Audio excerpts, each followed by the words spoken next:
Hi అండి. గజనిమ్మకాయలు మా Nellore side అయితే మేము గజనిమ్మకాయలు అంటాం. కొందరు ఇంకేదేదో పేరుతో పిలుస్తుంటారు, బత్తాయిలు ఇలా కదా.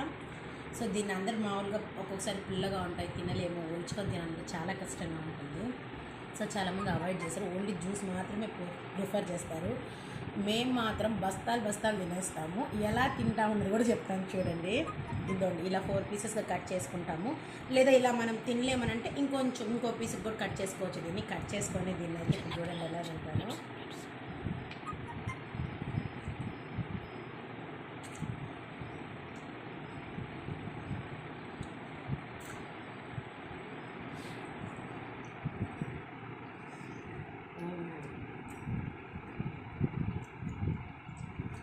చూడండి కంప్లీట్గా ఎలా వచ్చేసిందో.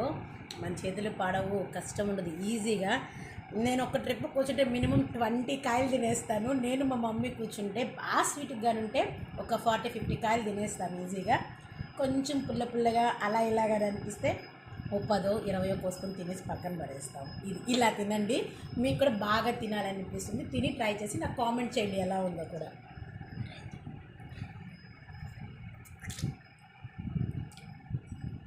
తినకముందు, తిన్న తర్వాత ఏం వేస్ట్ కూడా పోదు మనకి.